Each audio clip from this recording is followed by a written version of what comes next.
নবী রাহমাতুল লিল আলামিন বলছেন, বান্দা যখন সিজদায় যায় কপালটা তার মাটিতে লাগে না, রহমানের দরবারে গিয়ে লাগে। আফসোস আমাদের জন্য সেই সিজদাকে না বুঝার কারণে। আপনাদের মসজিদেও হয়তো অনেকবার আপনারা লক্ষ্য করেছেন, রুকুতে না হয় সিজদাতে না হয় বৈঠকে ইমাম যদি কোনো রকম একটু দেরি করে, 5-10 সেকেন্ড যদি একটু সালাম ফিরাতে দেরি করে কিংবা উঠতে দেরি করে, পিছন থেকে একটা কাশি নামক মিসকল চলে আসে। কাশি নামক মিসকল চলে আসে, ও ভাই তুই কাশলি কেন, তোর কি জক্কা হয়েছে? বলে যে না, ঠান্ডা লেগেছে। না তো কাশলি কেন?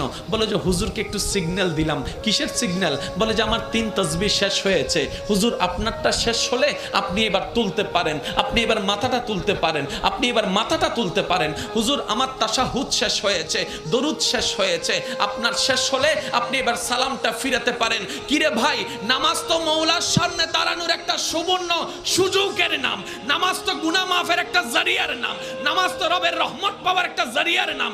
এখানে এসে তুই তাড়াতাড়ি করছিস কেন? বলে যে আফসোস, আমি নামাজটা জেনেছি, বুঝার মতো বুঝতে পারিনি। জেনেছে তারা শুধু সপ্তাহে জুমার দিন যায়, আজকে যেমন গিয়েছে 2 রাকাতের জন্য। আর যারা নামাজ বুঝতে পেরেছে তারা তো 5 ওয়াক্ত পড়ে পড়ে হাজার ব্যস্ততার মধ্যে রাতের ঘুমটাকে হারাম করে গভীর রাতে তাহাজ্জুদ নামাজে দাঁড়াইয়া যায়।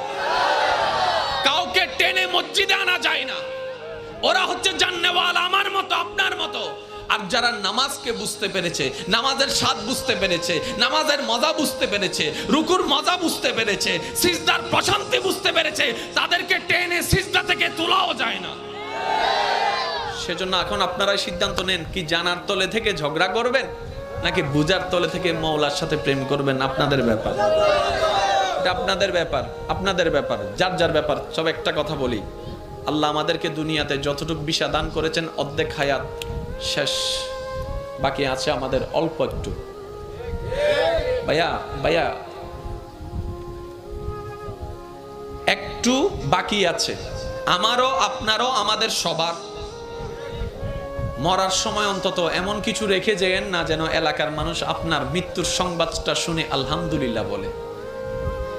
এমন কিছু রেখে যেন না যেন আপনার ছেলেরা, আপনার নাতিরা আপনার নাম শুনলে যেন লানত দেয়। এটা জীবন নয়, এটা জীবন নয়, এটা জীবন নয়। এমন একটা জীবন বানান যেন আপনার মৃত্যুর সংবাদটা শুধু আপনার পরিবারের মুখে চোখের মধ্যে মলিনতা আর অশ্রু আনবে না, শুধু আপনার আশেপাশে পরিচিতরা পর্যন্ত বলবে, আহ আফসোস, আজকে একজন নেককার বান্দাকে হারিয়ে ফেলেছি।